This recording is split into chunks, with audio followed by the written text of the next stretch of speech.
चेहरे की खुशी न देखना, लेकिन फिर भी परीक्षा तो है ही है। आप है, मैं हूं, परीक्षा है, तो फिर अच्छा ही है कि हम परीक्षा पे चर्चा कंटिन्यू करेंगे और इस साल भी ब्रेक नहीं लेंगे। अभी हम अपनी बातचीत का सिलसिला शुरू करने जा रहे हैं। एक बात मैं शुरू में जरूर देशवासियों को भी बताना चाहता हूं और गार्डियंस को बताना चाहता हूं, टीचर्स को बताना चाहता हूं। ये परीक्षा पे चर्चा है, लेकिन सिर्फ परीक्षा की ही चर्चा नहीं है। बहुत कुछ बातें हो सकती हैं। एक हल्का फुल्का माहौल बनाना है, एक नया आत्मविश्वास पैदा करना है। और जैसे अपने घर में बैठ के बातें करते हैं, अपनों के बीच बात करते हैं, यार दोस्तों के साथ बात करते हैं, आइए हम भी ऐसे ही बात करेंगे।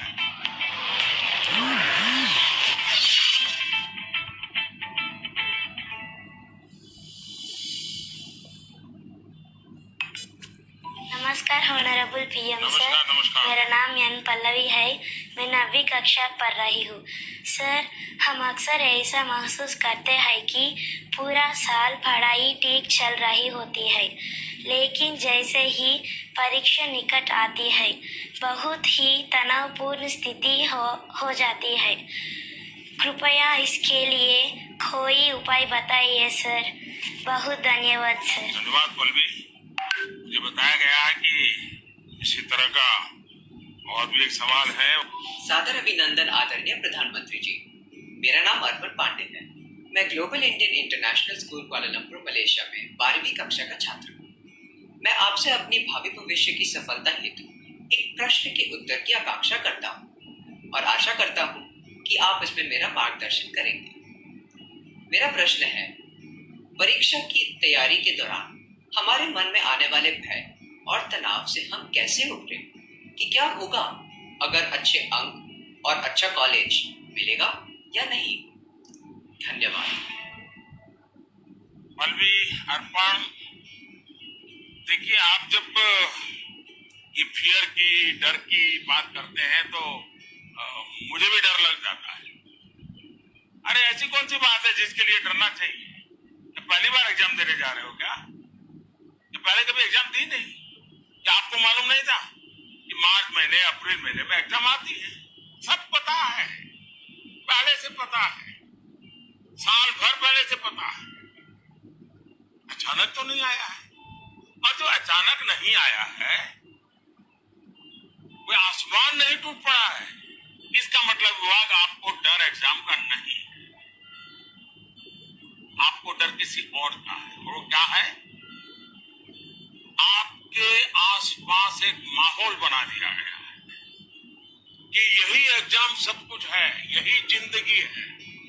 और इसके लिए पूरा सामाजिक वातावरण, कभी कभी स्कूल का वातावरण भी, कभी कभी माँ बाप भी, कभी अपने रिश्तेदार भी एक ऐसा माहौल बना देते हैं, ऐसी चर्चा करते हैं कि जैसे कोई बहुत बड़ी घटना से आपको गुजरना है, बहुत बड़े संकट से गुजरना है।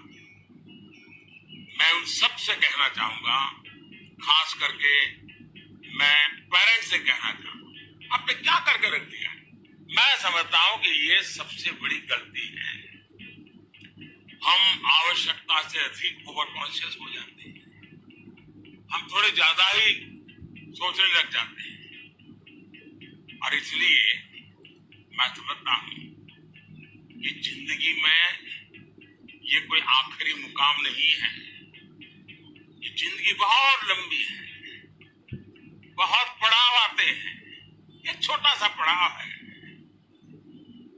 हमें दबाव नहीं बनाना चाहिए।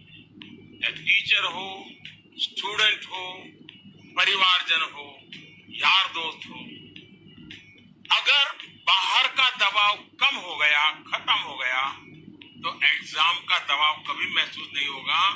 कॉन्फिडेंस फलेगा, फूलेगा, प्रेशर रिलीज हो जाएगा, डिक्रीज हो जाएगा। और बच्चों को घर में सहज तनाव मुक्त जीना चाहिए। छोटी मोटी हल्की फुल्की बातें जो रोज करते थे वैसी करनी चाहिए। देखिए दोस्तों, पहले क्या होता था, पहले माँ बाप बच्चों के साथ ज्यादा इन्वॉल्व रहते और सहज भी रहते थे और कई विषयों पर इन्वॉल्व रहते थे। आज जो भी इन्वॉल्व रहते हैं वो ज्यादातर कैरियर, एग्जाम, पढ़ाई, किताब, सिलेबस, मैं उसको सिर्फ इन्वॉल्वमेंट नहीं मानता और इससे इन्हें अपने बच्चों के असली सामर्थ्य का पता नहीं होता है। अगर माँ बाप ज्यादा इन्वॉल्व है तो बच्चों की रुचि, प्रकृति, प्रवृत्ति इस सबको अच्छी तरह समझते हैं और जो कमियां हैं उन कमियों को समझ करके उसको भरने की कोशिश करते हैं और उसके कारण बालक का कॉन्फिडेंस लेवल बढ़ता है।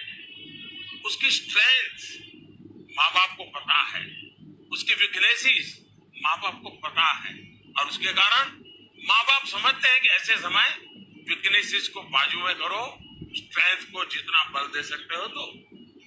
लेकिन आज कुछ माँ बाप इतने व्यस्त हैं कि उन्हें बच्चों के साथ रियल सेंस में इन्वॉल्व होने का समय ही नहीं मिलता। इसका परिणाम क्या होता है, आज बच्चे के सामर्थ्य का पता लगाने के लिए पेरेंट्स को एग्जाम के रिजल्ट का शीट देखना पड़ता है और इसलिए बच्चों का आकलन भी बच्चों के रिजल्ट तक ही सीमित हो गया है। मार्क्स के परे भी बच्चे में कई ऐसी चीजें होती हैं जिन्हें पेरेंट्स मार्क ही नहीं कर पाते हैं। साथियों, हमारे यहाँ एग्जाम के लिए एक शब्द है कसौटी, मतलब खुद को कसना है। ऐसा नहीं है एग्जाम आखिरी मौका है, बल्कि एग्जाम तो एक प्रकार से एक लंबी जिंदगी जीने के लिए अपने आप को कसने का उत्तम अवसर है, एक अपॉर्चुनिटी है। समस्या तब होती है जब हम एग्जाम को ही जैसे जीवन के सपनों का अंत मान लेते हैं, जीवन मरण का प्रश्न बना देते हैं।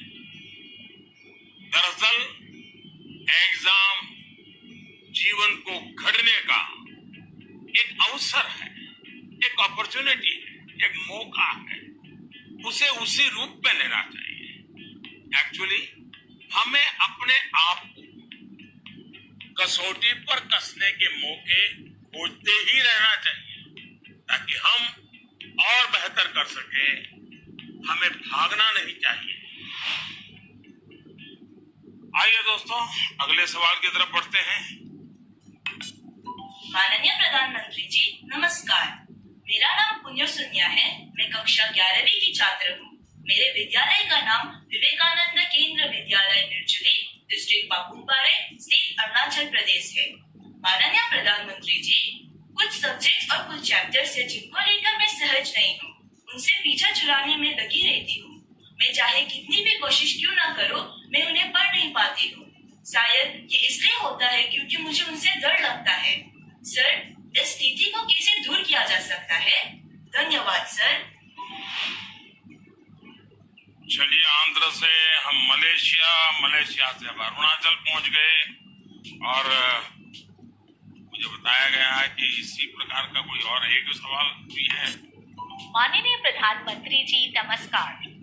मेरा नाम विनीता गर्ग है और मैं SRDAV पब्लिक स्कूल में 25 वर्ष से कार्यरत हूँ। मेरा प्रश्न है, कुछ सब्जेक्ट्स ऐसे हैं जिसमें कई स्टूडेंट्स को डर का सामना करना पड़ता है। इस वजह से वह इनसे बचते हैं। इसके बारे में इतिहास या गणित जैसे विषयों के शिक्षक अच्छी तरह से समझ सकते हैं। टीचर के तौर पर इस स्थिति को और बेहतर बनाने के लिए हम क्या कर सकते हैं? ये कुछ अलग प्रकार का ही विषय मेरे सामने आया। मैं कोशिश करूंगा कि स्टूडेंट्स के मन को छू सकूं और टीचर्स की बात पर गौर के साथ कुछ समाधान बता सकूं। आप दोनों ने किसी खास सब्जेक्ट या चैप्टर से डर की बात नहीं। आप लोग अकेले नहीं हैं जिनको इस स्थिति का सामना करना पड़ता। हकीकत तो यह है कि दुनिया में एक भी इंसान ऐसा नहीं मिलेगा जिसके ऊपर ये बात लागू न होगी।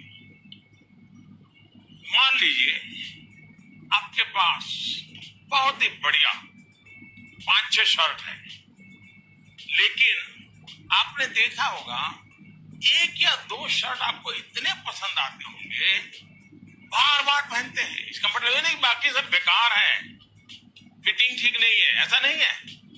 उन 2 इतने अच्छे लगते हैं कि आप उसको बार बार पहनते हैं। कई बार तो माँ बाप भी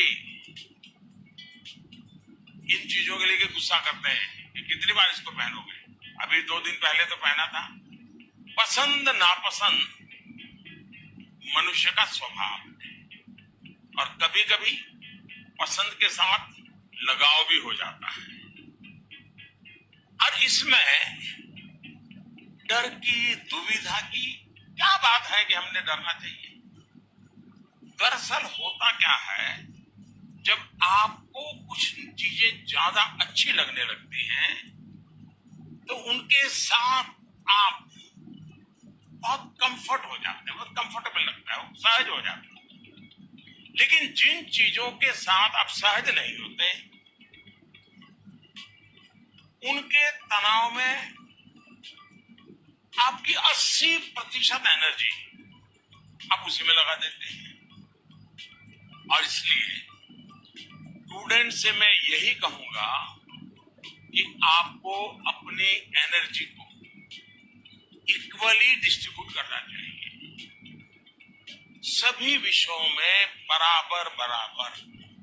आपके पास पढ़ाई के लिए 2 घंटे हैं तो उन घंटों में हर सब्जेक्ट को समान भाव से पढ़िए। अपने समय को इक्वल डिस्ट्रीब्यूट करिए। साथियों, आपने देखा होगा टीचर्स, माता पिता हमें सिखाते हैं कि जो सरल है वो पहले करें। ये आमतौर पर ये कहा जाता है और एग्जाम में तो खास तौर पर बार बार कहा जाता है जो सरल उसको पहले करो भाई, जब टाइम बचेगा तब वो कठिन है उसको हाथ लगाना। लेकिन पढ़ाई को लेकर मैं समझता हूं ये सलाह आवश्यक नहीं है और उपयोग भी नहीं है। मैं जरा इस चीज को अलग नजरिए से देखता हूं। मैं कहता हूं जबकि पढ़ाई की बात हो तो कठिन जो है उसको पहले लीजिए। आपका माइंड फ्रेश है, आप फ्रेश है, उसको अटेंड करने का प्रयास कीजिए। जब कठिन को अटेंड करेंगे तो सरल तो और भी आसान हो जाएगा। मैं अपना अनुभव बताता हूं। जब मैं मुख्यमंत्री था, प्रधानमंत्री बना, तो मुझे भी बहुत कुछ पढ़ना पड़ता है, बहुत कुछ सीखना पड़ता है, बहुतों से सीखना पड़ता है, चीजों को समझना पड़ता है। तो मैं क्या करता था, जो मुश्किल बातें होती है, जिसके निर्णय थोड़े गंभीर होते हैं, मैं मेरे सुबह जो शुरू करता हूं तो कठिन चीजों से शुरू करना पसंद करता हूं। मुश्किल से मुश्किल चीजें मेरे अफसर मेरे सामने लेकर के आते हैं, तो उनको मालूम है कि वो मेरा एक अलग मूड